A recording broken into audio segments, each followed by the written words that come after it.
मेरो राधा रमण गिरिधारी, गिरिधारी श्याम बनवारी। मेरो धारी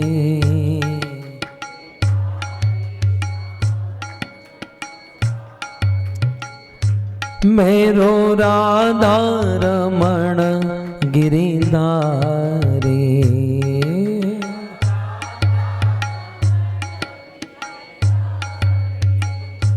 मेरो राधा रमण गिरिधारी।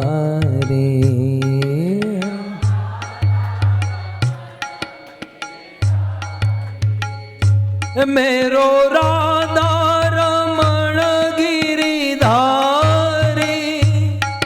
गिरिधारी श्याम बनवारी। मेरो राधा गिरिधारी,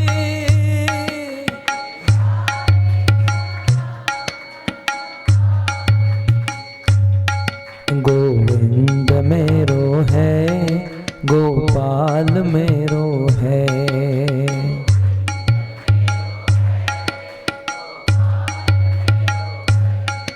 गोविंद मेरो है, गोपाल मेरो है।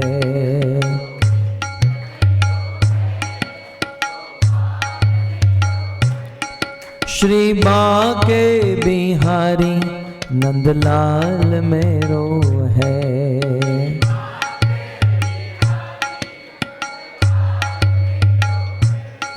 श्री बांके बिहारी नंदलाल मेरो है।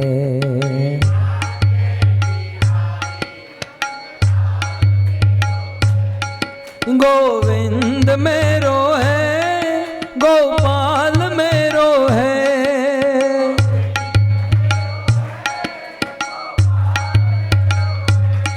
भज राधे गोविंद, भज राधे गोविंद, भज राधे गोविंद, भज राधे गोविंद।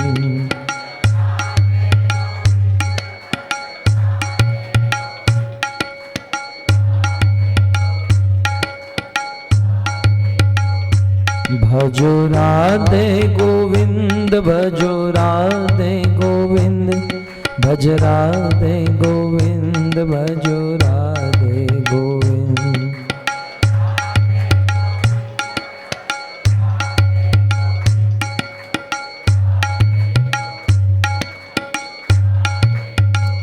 जय जय प्रभुपाद, प्रभुपाद, प्रभुपाद, प्रभुपाद।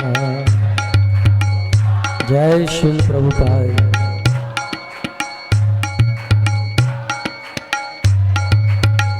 निताय गौर हरि बोल, हरि बोल, हरि बोल, हरि बोल,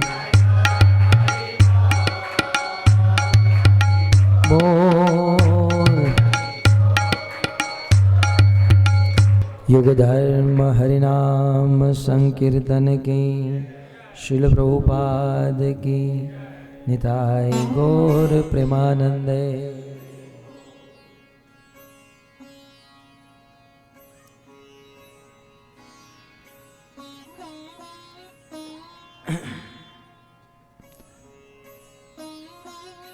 धन्यवाद आप सभी भक्तों ने बड़े भाव से, प्रेम से संकीर्तन किया। कुछ लोग समझ नहीं पा रहे थे कि हाथ में स्टिक लेकर क्या कर रहे हैं।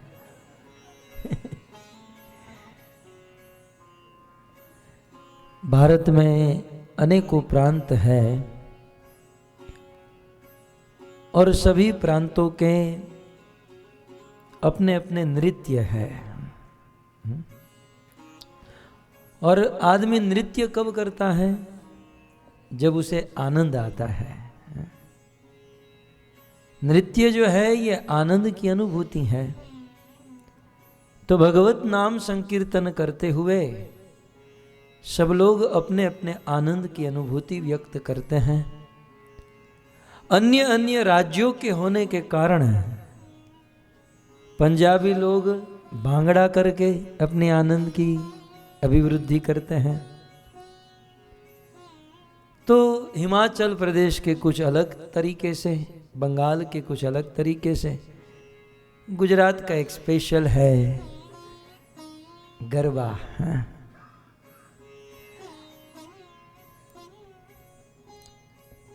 नरसिंह मेहता बहुत बड़े भक्त हुए, संत हुए। ऐसा वर्णन है कि शिव जी की कृपा से नरसिंह मेहता को ब्रज में भगवान कृष्ण की रास लीला का दर्शन हुआ था।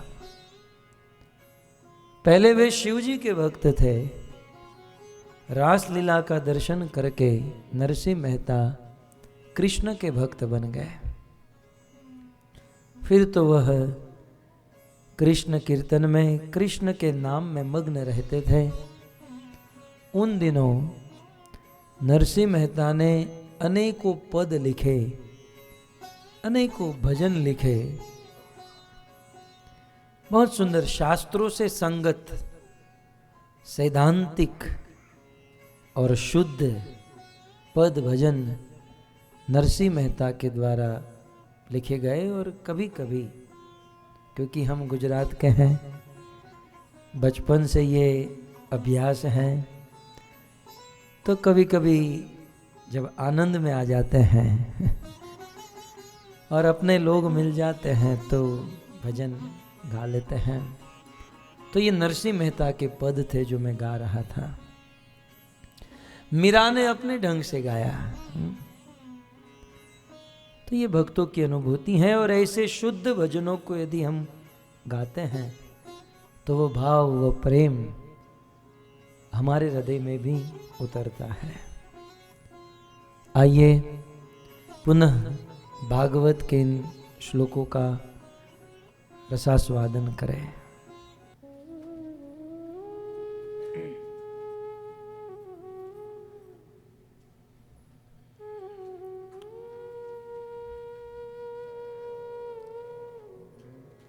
अथो विहाये मम मुञ्चलोकम् विमर्शितो है यतया पुरस्तात्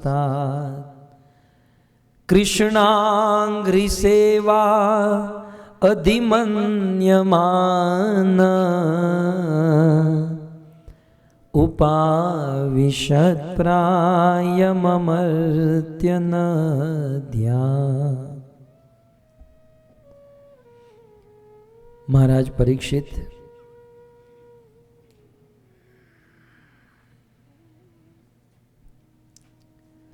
अथो विहाये मममुम च लोकम, अपने मन में निर्णय ले लिए,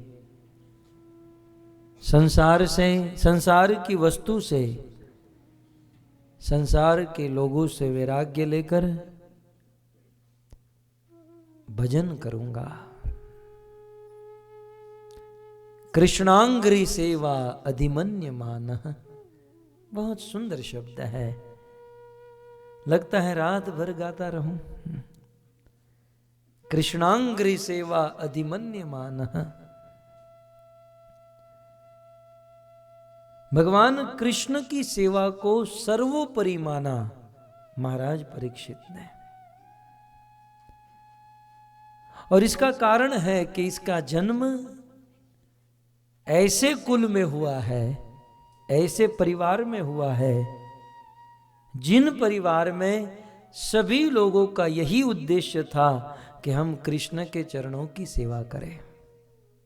आखिर तो पांडवों के वंशज है ना ये।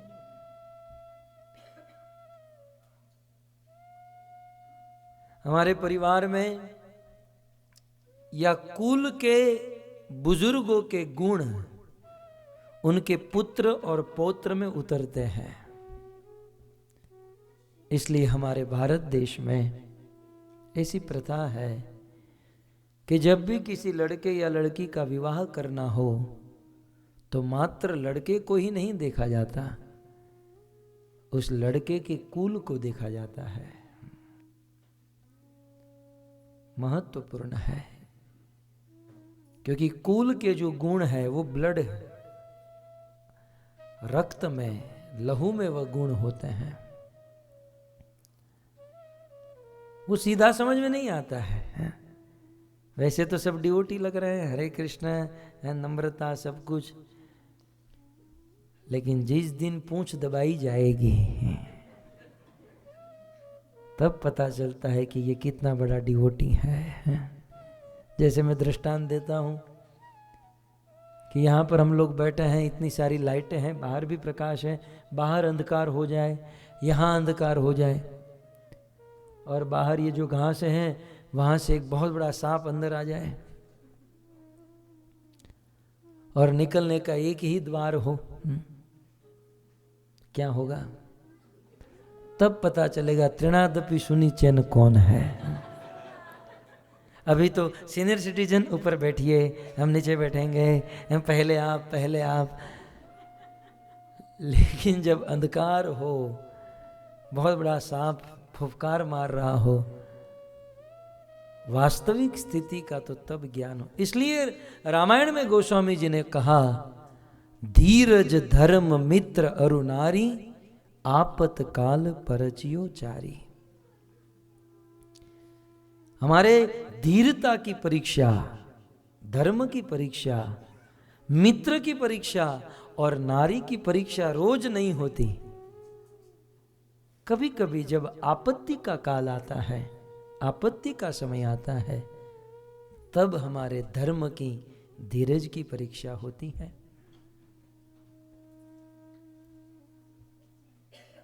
तो कुल के गुण परिवार में, पुत्र पौत्र में उतरते हैं। किसी भी व्यक्ति के बारे में जानना हो तो यह जाने कि वह किस कुल का है? बहुत मायने रखता है।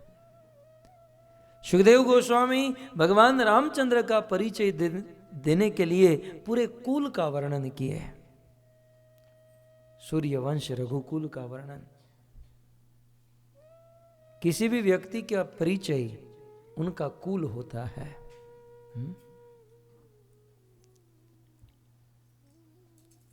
आजकल लोग कुल नहीं देखते हैं और इसलिए शादी के बाद डिवोर्स की संख्या बढ़ रही है। प्राय भक्तों में, बाहर तो छोड़िए, बाहर की बात ही नहीं है, यहाँ पर डिवोटी के बीच में डिवोर्स होने का मतलब क्या है? आदमी सोचता है कि मैं डिवोटी हूं, फलानी डिवोटी है, हम विवाह करेंगे। हाँ, डिवोटी है, लेकिन शुद्ध भक्त नहीं है।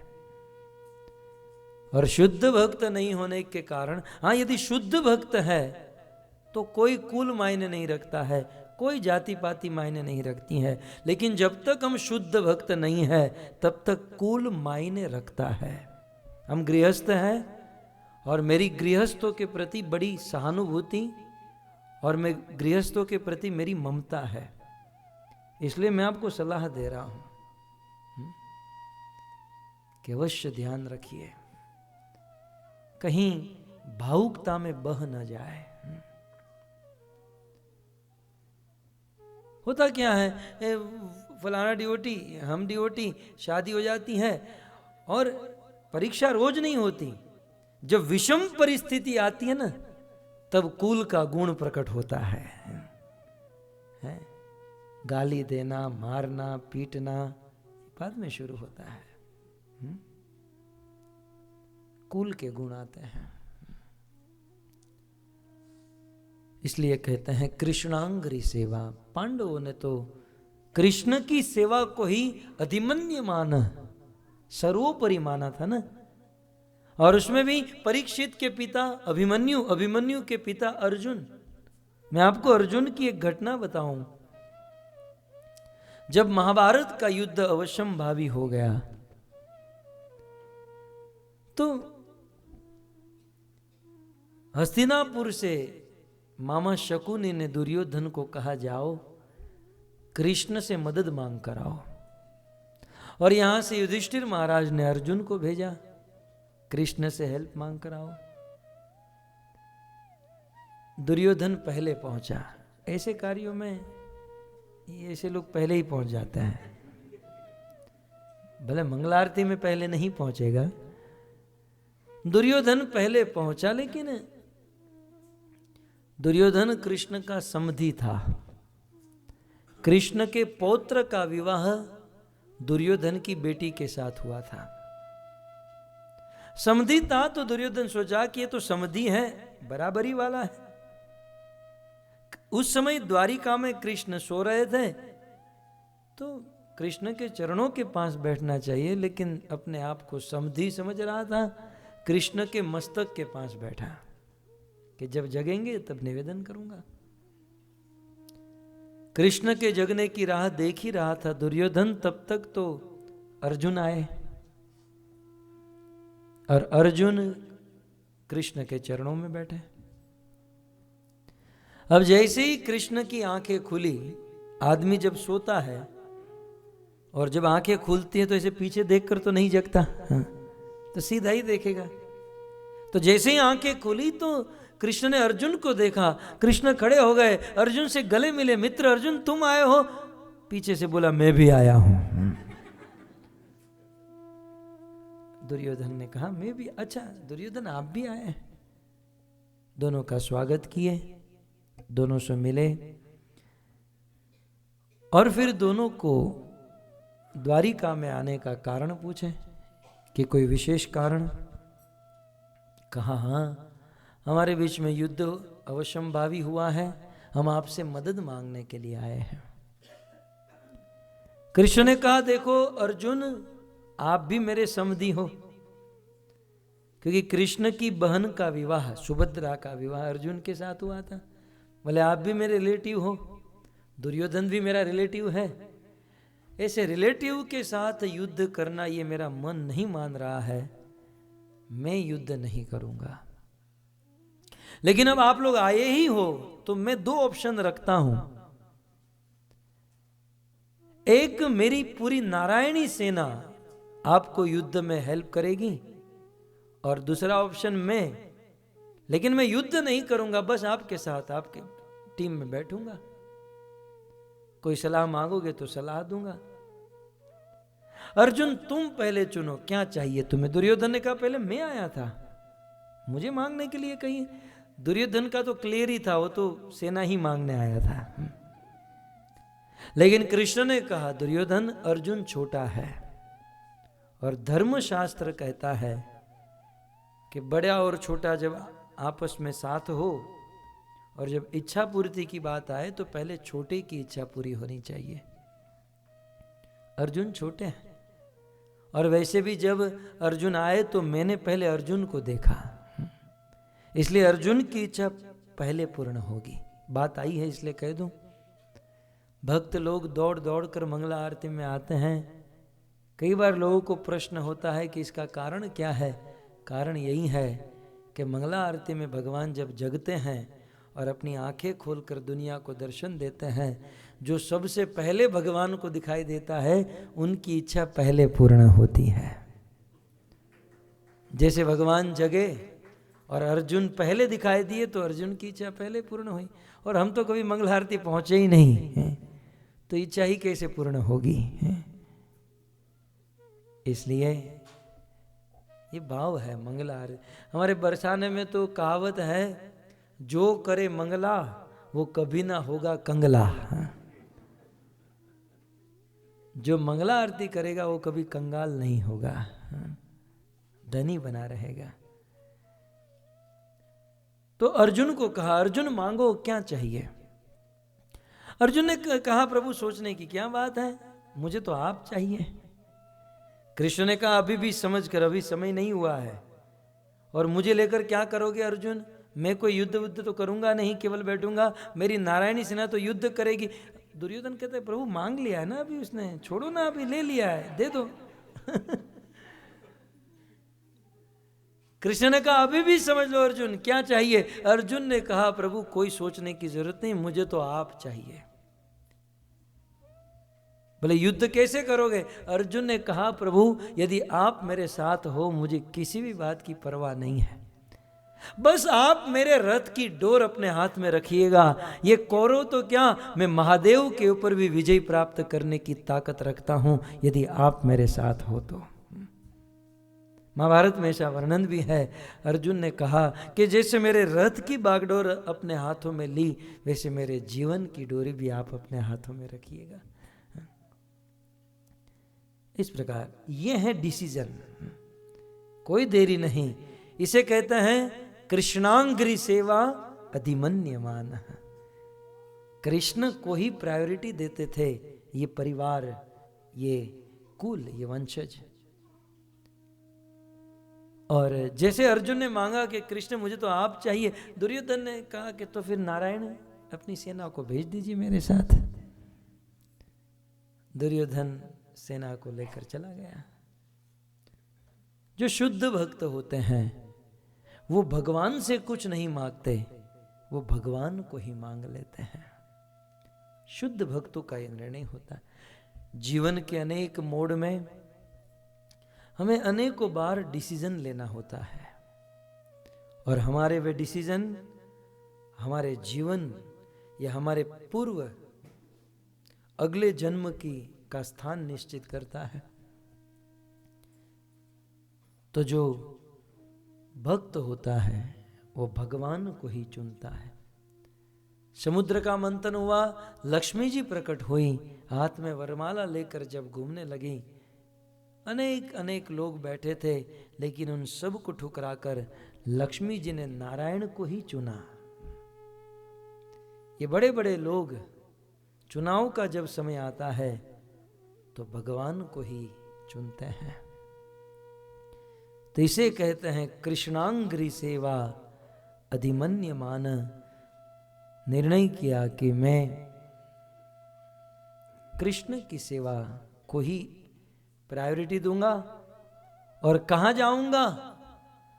उपाविशत प्रायमर्तन ध्या। और मैं कहां जाऊंगा? निर्णय किया कि ममर्त्य नद्याम, भागीरथी गंगा के तट पर मैं जाऊंगा। हस्तिनापुर से निकलकर महाराज परीक्षित गंगा के तट पर जाने के लिए निकल पड़े। मां गंगा परम पवित्र है। गंगा के विषय में कितना बताए। 2 साल पहले हरिद्वार में मेरी भागवत कथा थी। 7 दिन तक लगातार गंगा महिमा के ऊपर हमने भागवत कथा की थी। बहुत महिमा है मां गंगा की। अधिक तो क्या कहे, गंगा भगवान के चरणों का जल है। गंगा जल भगवान के चरणों से निकला हुआ ब्रह्म द्रव है।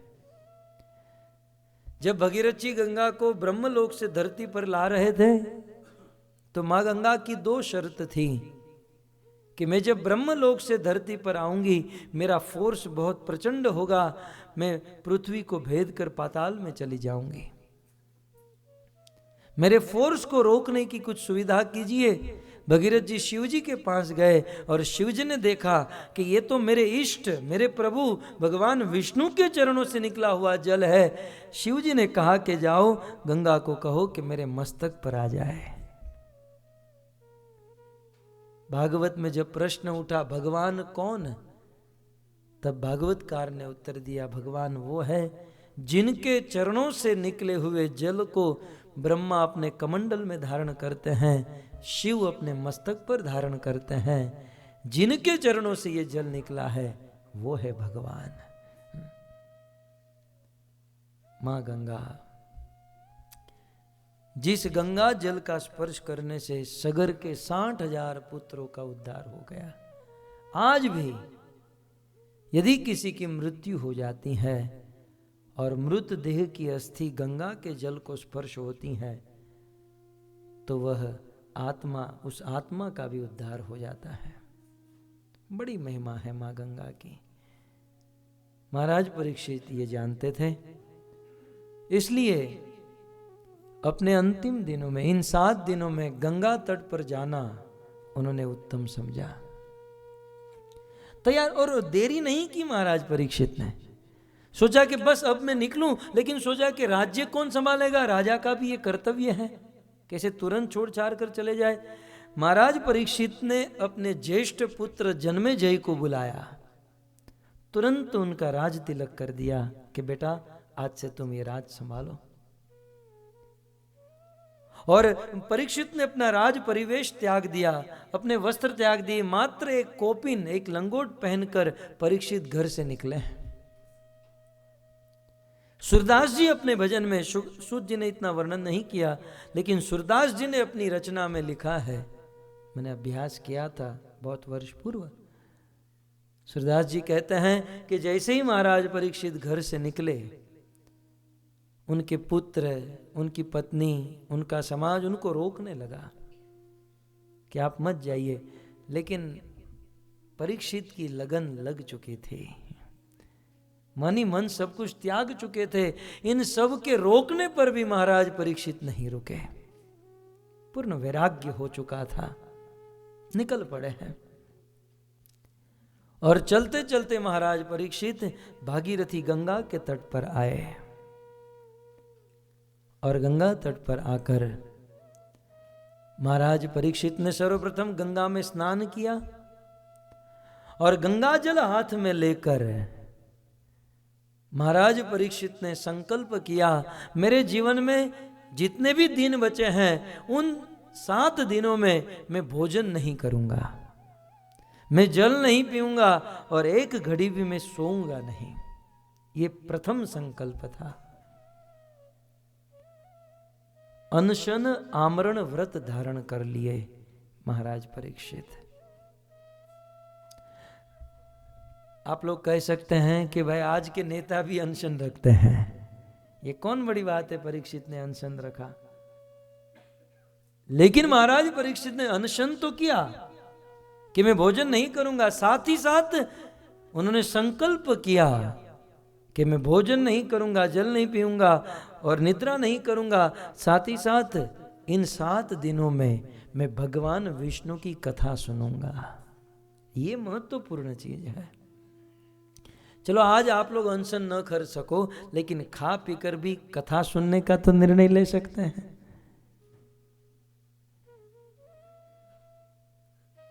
तो महाराज परीक्षित ने यह निर्णय लिया। जिस गंगा के तट पर महाराज परीक्षित पहुंचे हैं, उस गंगा की महिमा महाराज परीक्षित सुध गोस्वामी बताते हैं। यहां पर श्रीपाद जीव गोस्वामी ने एक बहुत बड़ा प्रश्न उठाया। बोले हस्तिनापुर में रहते थे महाराज परीक्षित,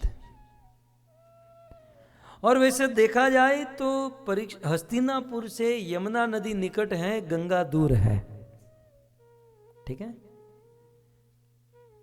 यमुना निकट है, गंगा दूर है। तो परीक्षित महाराज गंगा के तट पर, यमुना के तट पर न जाकर गंगा के तट पर क्यों गए? बात समझ में आ रही है? यमुना नदी निकट थी तो महाराज परीक्षित को यमुना के तट पर जाना चाहिए था। और शास्त्र में यमुना की कितनी कितनी महिमा बताई गई है। जीव गोस्वामी ने कहा था राजा अकबर की सभा में कि गंगा तो मात्र भगवान के चरणों का जल है, लेकिन यमुना के बारे में क्या कहा जाए? यमुना तो भगवान कृष्ण की पटरानी है। गंगा का स्थान तो कृष्ण के चरणों में है, लेकिन यमुना का स्थान तो कृष्ण के हृदय में है। गरुड़ पुराण, वराह पुराण में बहुत विस्तार से यमुना की महिमा है। पृष्टि संप्रदाय में तो गाते भी है, धन्य श्री यमुना कृपा करी गोकुल व्रज सुख आप जो। यमुना की कृपा से ब्रज प्राप्त होता है। तो बोले यमुना नदी न जाकर महाराज परीक्षित गंगा क्यों गए? ये प्रश्न है। इस प्रश्न का उत्तर देने के लिए सूत जी ने एक पूरा श्लोक, 6वां श्लोक कह दिया। यावे लसत श्री तुलसी विमिश्र कृष्णांग्रि रेणु व्यधिकाम्बुनेत्री पुनातिलोकान् उभयत्र शेषान् पुनातिलोकान् उभयत्र शेषान् कस्तां न सेवे तमरीष्यमाणः कस्तां न सेवे तमरीष्यमाणः।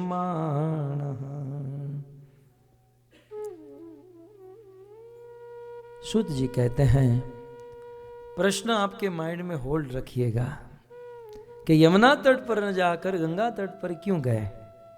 अब गंगा की महिमा बताते हुए यह श्लोक कहते हैं, यावे लसत श्री तुलसी विमिश्र। गंगा महिमा थोड़ी देर बाद हम देखेंगे, लेकिन सबसे पहले तुलसी की महिमा समझ लीजिए, क्योंकि यहां पर कहते हैं तुलसी विमिश्र। तुलसी जो है साक्षात भगवान श्री कृष्ण की प्रिया है।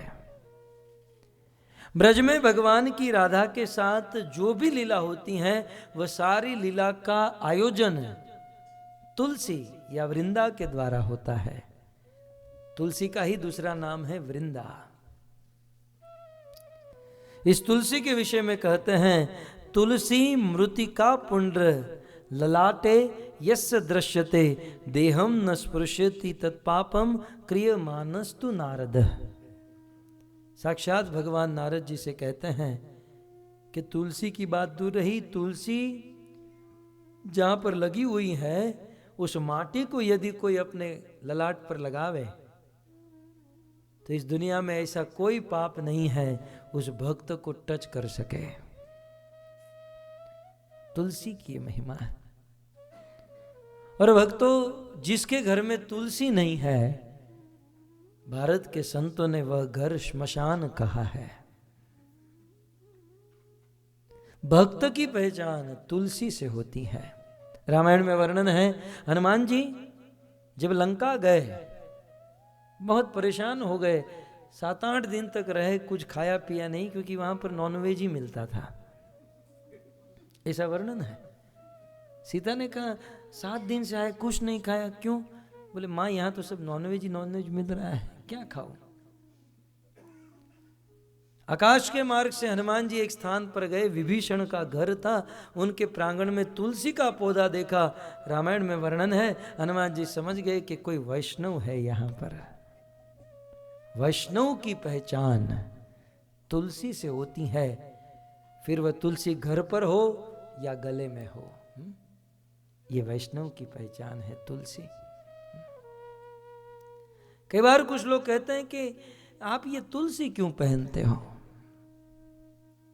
ये तुलसी भगवान की प्रिया है। शायद आपको पता होगा कि हम 56 भोग बनाए या 1008 भोग बनाए, लेकिन उसमें तुलसी पत्र न हो तो ठाकुर जी खाने की बात तो दूर रही, उनके सामने भी नहीं देखते हैं। जैसे तुलसी पत्र डालेंगे तो ही भगवान उस भोग को ग्रहण करते हैं, ठीक उसी प्रकार गले में तुलसी की कंठी होगी तो ही भगवान हमें ग्रहण करेंगे। यदि हम चाहते हैं कि भगवान हमें ग्रहण करे तो गले में तुलसी धारण करें। तो कुछ लोग कहते हैं ठीक है तुलसी पहनो, लेकिन इतना टाइट क्यों पहनते हो, इतनी कड़क? तो मैं तो सीधा कहता हूं, यार गला मेरा है, तुलसी मेरी है, तू क्यों इतना जल रहा है?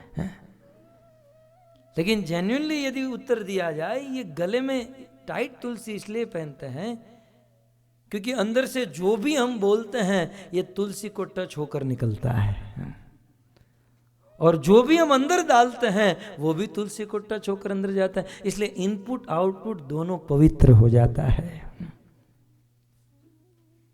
तुलसी की महिमा। हमारे भारत में किसी मोहल्ले में जब कुत्ते बहुत बढ़ जाते हैं, कुत्तों की संख्या जब बहुत बढ़ती है, भारत में कुत्ते बहुत हैं, जैसे यहाँ पर भी है, लेकिन यहाँ पर पुण्यशाली कुत्ते हैं। हाँ, वो मालिक उसे खिलाता है, पिलाता है, धोता है, सब वही करता है। कितने पुण्य करके कुत्ते अमेरिका में आए हैं। भारत में होते हैं गली के कुत्ते बेचारे।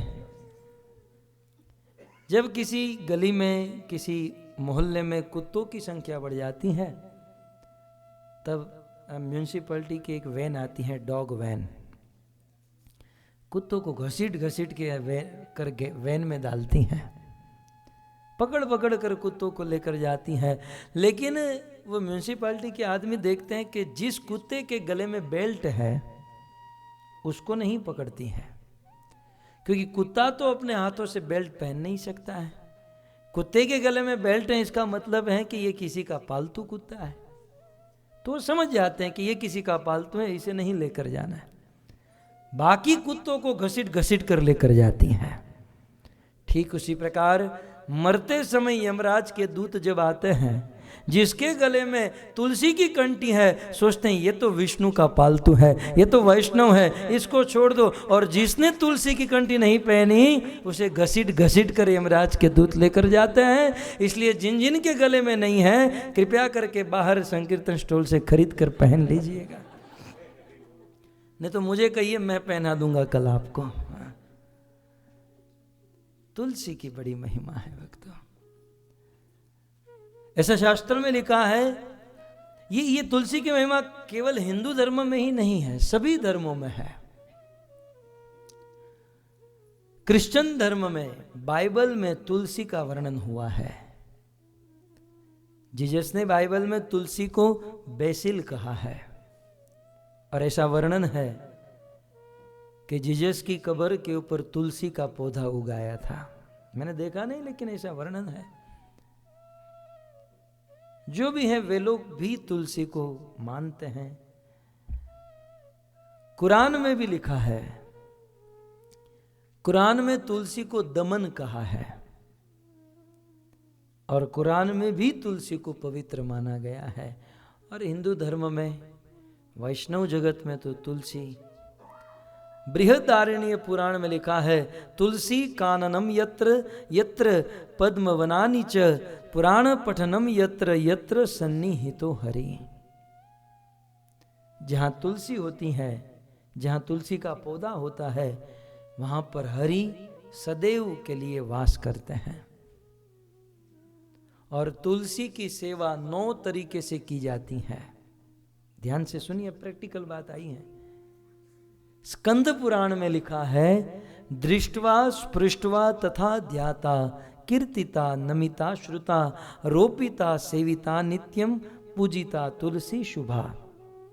नवदा तुलसी नित्यम ये भजंती दिने दिने। यदि कोई तुलसी का इस प्रकार से सेवा करता है, फल क्या मिलता है ये पहले बता दूं। युग कोटि सहस्त्राणी ते वसंती हरि गृहे।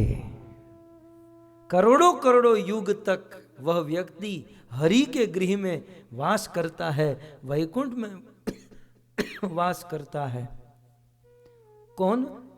जो तुलसी की सेवा करता है। तुलसी की सेवा, और ये स्कंद पुराण में लिखा, तुलसी की सेवा 9 तरीके से की जाती है। सबसे पहले तुलसी की सेवा होती है दृष्टवा।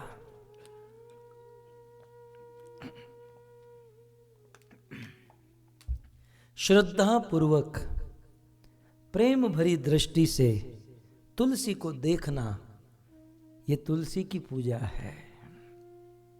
देखना चाहिए तुलसी को। एक दृष्टवा। दूसरा है स्पृष्टवा, भाव से प्रेम से तुलसी को स्पर्श करना, ये भी भक्ति है। लेकिन याद रहे, बिना स्नान किए तुलसी को टच नहीं करना चाहिए। स्पृष्टवा।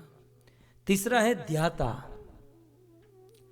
हरी भरी तुलसी का ध्यान करना भी है भक्ति है। क्योंकि आपके इस अमेरिका में कभी कभी ठंड में तुलसी नहीं उगती है, तो उस समय ध्यान भी करोगे तो ये भी सेवा है। चौथा है नामतः कीर्तिता, तुलसी के नाम का उच्चारण करना भी भक्ति है। तुलसी के अनेकों नाम है, भूर महालक्ष्मी, पद्मिनी, पुण्यदा, नारदनुता, नारायण मनः, प्रिया, जगद्धात्री, विष्णु, प्रियवल्लभ इत्यादि तुलसी के अनेकों नाम हैं। इन नामों से तुलसी को पुकारना भी भक्ति है। कितने हुए? 4। पांचवा है स्तुता, तुलसी की स्तुति करना है। तुलसी की स्तुति, तुलसी को प्रार्थना करना भी बहुत बड़ी भक्ति है। इसलिए शिल प्रभुपाद ने कहा कि इस्कॉन में एक बार नहीं, दिन में 2 बार तुलसी की स्तुति होनी चाहिए। आप सबको वो छोटी छोटी किताब दी हैं, घर पर रखने के लिए नहीं, पढ़ने के लिए। और यदि आप लोग साथ में लाए हैं तो सब लोग खोलिए, आज हम तुलसी की स्तुति करेंगे।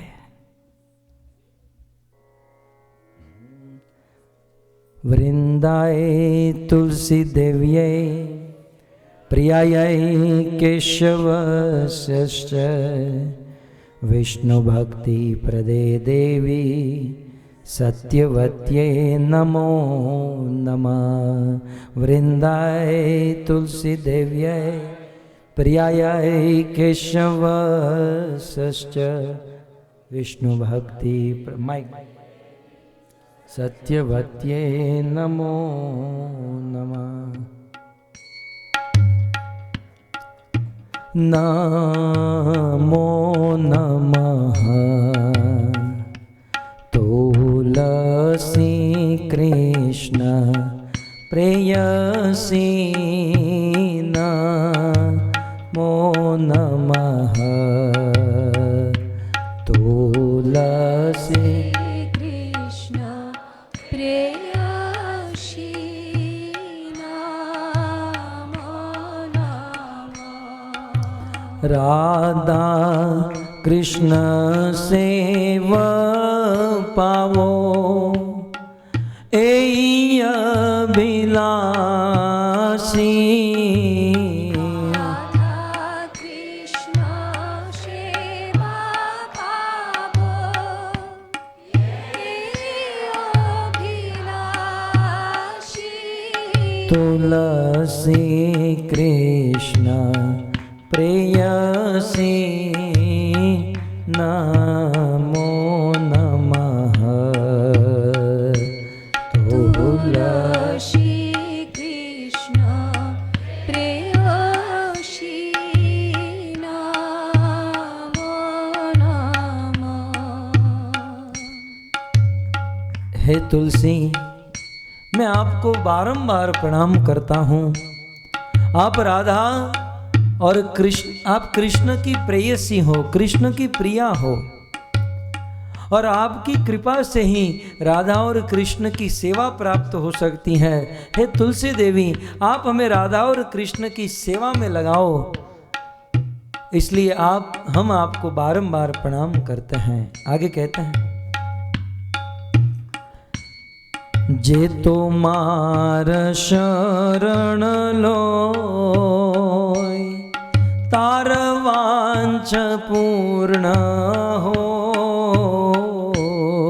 जे तो तुम्हारो शरण लाय तारो वांछा पूर्ण होय।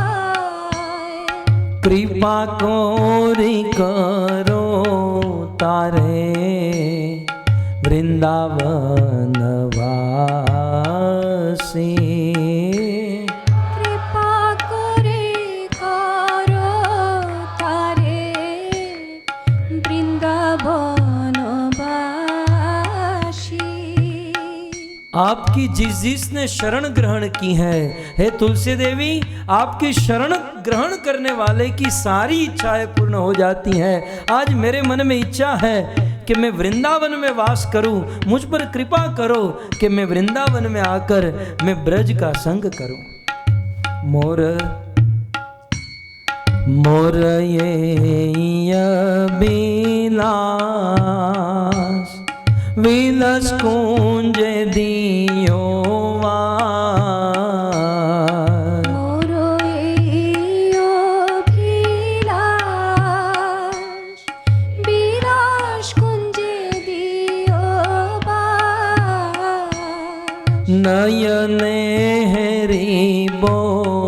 यशोदा युगल रूप राशि।